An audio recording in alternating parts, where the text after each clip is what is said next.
Black Lives Matter. Black Lives Matter. Black Lives Matter. Black Lives Matter. Black Lives Matter. Black Lives Matter. Black Lives Matter. Black Lives Matter. Black Lives Matter. Black Lives Matter. Black Lives Matter. Black Lives Matter.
Ben Zisook, Thaddeus Tukes. how's it going?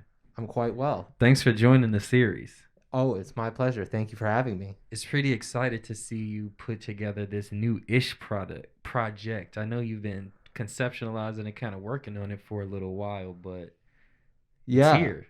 Well, yeah. I mean, that's what I like about doing this project, Inveni Percussion and Trombone. It basically it's sort of a chameleon group. So whatever the situation is, I try to bring the group's capability to meet that need.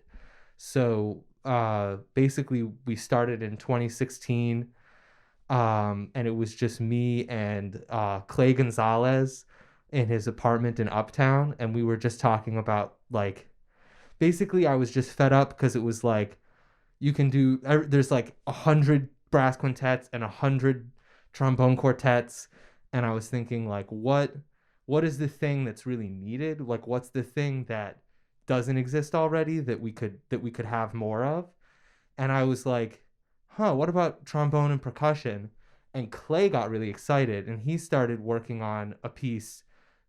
We started working on a piece together called The Days of Awe, and that's sort of been like like the the main thing. And it's been, after all these years, we're still pulling it together. Um, but basically, after we worked on The Days of Awe, I started working on recitals and different projects. And it was actually during my graduate comprehensive final work when I did a research project on repertoire for trombone and percussion.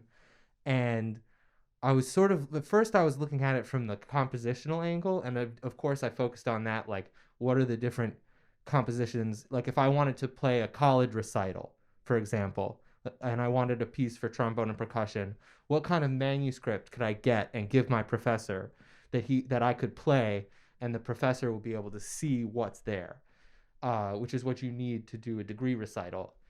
And we found that there were basically just shy of 100 pieces for trombone and percussion in print, and one of them was verifiably by a female composer out of almost 100.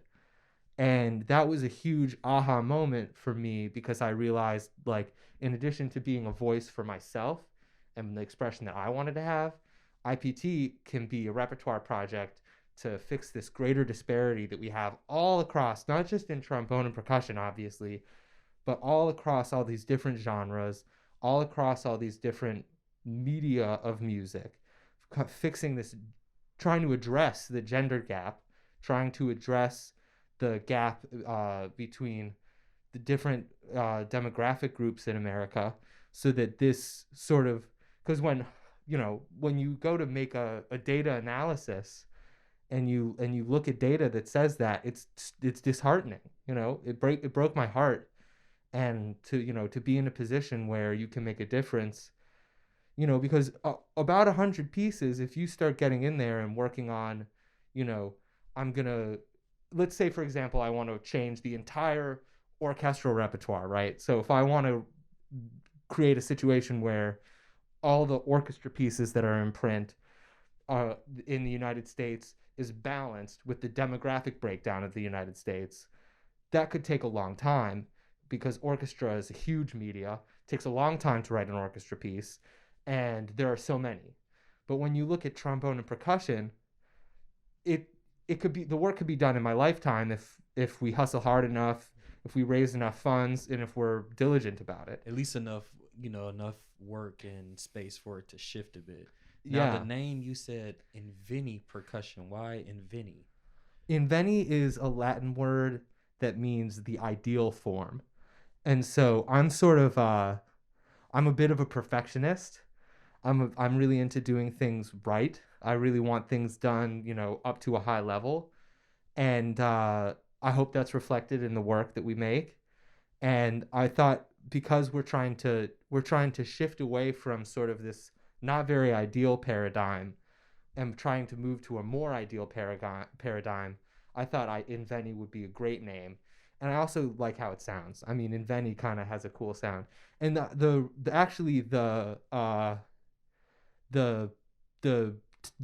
place I heard the word Inveni is from a trombone ensemble piece that I heard called Inveni David. And I think it was maybe an orchestra piece but the first time I heard it was as a trombone ensemble piece called Inveni David. Wow, that's quite a great story for that one. So Ben, you are from the Chicago land area. How did you kind of get into music? And then what made you kind of come, I guess, more or less back home, after school and all of that? Right. So I'm kind of almost like a cliche story, which is first I was a trumpet player, and then I came over to the right side of things. But like, basically, my grandfather is a huge operaphile and a huge, huge, huge fan of the symphony. So he brought me for the first time to the Chicago Symphony, and that was when Bud Herseth was still the principal.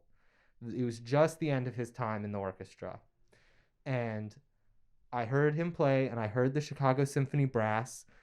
I don't even remember what the piece was, but I saw what they were doing, and I said, Zadie, are they getting paid to do that? And my grandfather, my Zadie, said, yeah, they're getting paid. And I said, well, that's the job I want. That's what I want to do. And so I got a trumpet. My parents helped me out to get a trumpet. Then when I got to high school, my my jazz teacher said we were trying to have a jazz big band. We had 5 trumpets and 3 trombones. No one was playing bass trombone. So I wasn't doing too well on the trumpet because I had braces. And he said, why don't you try the bass trombone? And actually, it was shortly after I got my braces off, I really hit my stride with the bass trombone, played in Illinois all-state groups, and I realized I wanted to go to music school, and I went to University of Michigan, where I played in every ensemble at every level. So it wasn't like a straight to the top thing. It was sort of building up and moving through and, having a lot of variety of experiences, jazz ensembles and classical ensembles. And, after that, I kind of moved around in the world. I wasn't really nailed down to anything. I tried being in a graduate program, that wasn't the right place for me. So I came and I took a gap year. I enrolled in something else at DePaul University, where I got my master's degree, which is where I met Akshat, who runs the Freedom Ensemble. After that,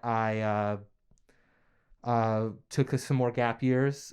Started working at El Sistema, um, and also working on Inveni Percussion and Trombone Ensemble and Freedom Ensemble, and yeah, that brings us up to now. Right. How have you been able to maintain life as a professional musician without teaching?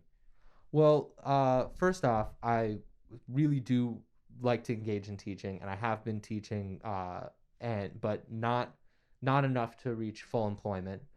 Um, for me, basically since the ninth grade, which was the first time I got paid for playing music, I decided like I'm gonna be a professional musician, and to me being a professional musician isn't about I'm making such and such dollars a year from what I'm doing, or I'm a union member.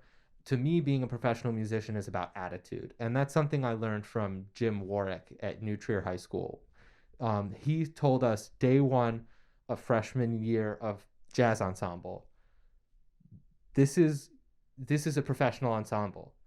And yeah, it's freshman jazz ensemble. Okay, you're not going to sound like the Gordon Goodwin band. Okay, we're not going to be able to hit those screaming high notes. We're not going to swing quite that hard.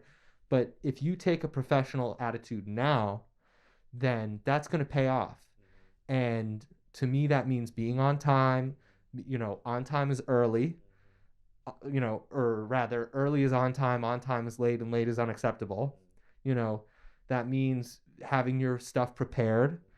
But also, like, I think the thing that people tend to realize is like, or tend to overlook, is kindness is what has to come first.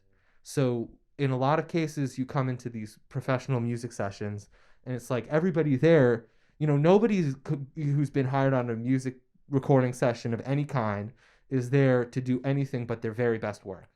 Anybody playing in an orchestra, in a jazz ensemble, is there giving it 100%. And I think that needs to be taken as a given, because people work really hard, people earn degrees, people devote their lives to it. And then you get into situations and like, yeah, somebody makes a mistake, okay? It happens. Maybe you have to start something over, maybe the session isn't going on time, but if you're crafty, if you're smart, you can work through those things. The thing that gets people derailed is when people are unkind to people, in the cases of their humanity. So to me, as I'm working with IPT Ensemble, and also as I'm working in any group that I go to, being, being prepared, being on time, being, having some, love for the music, all of that's important. But the thing that I always want to bring first, that I always want leading the way, is kindness, fairness, and equity. Those things are totally prerequisites to me.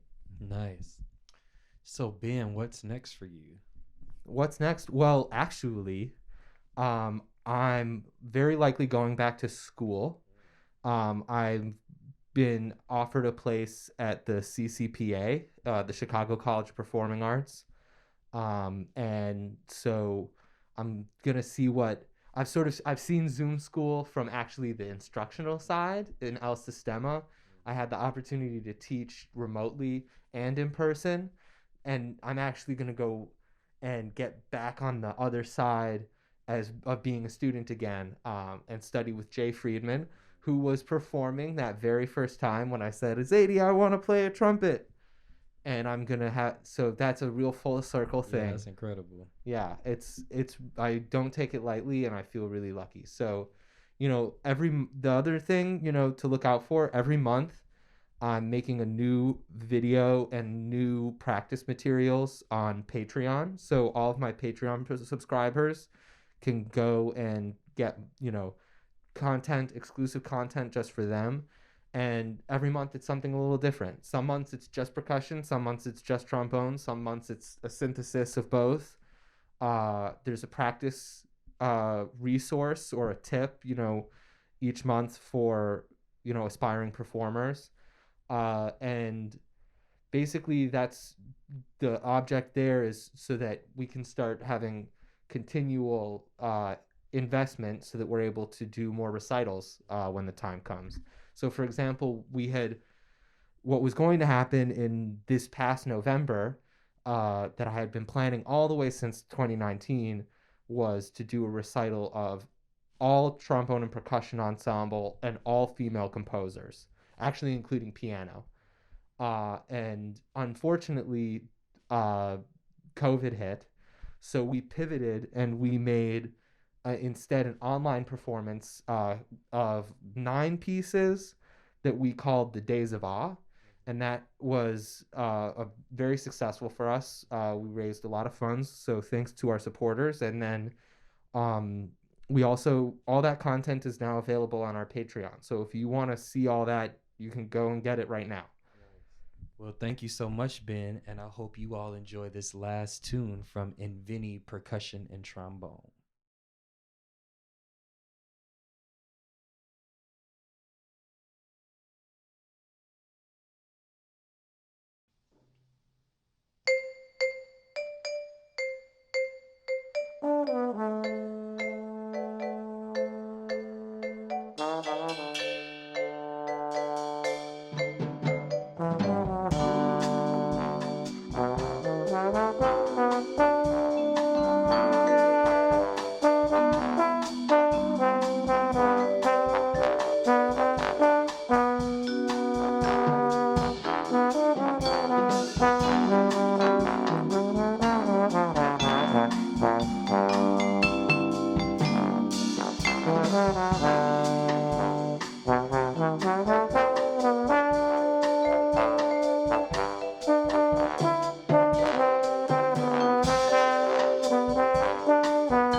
Black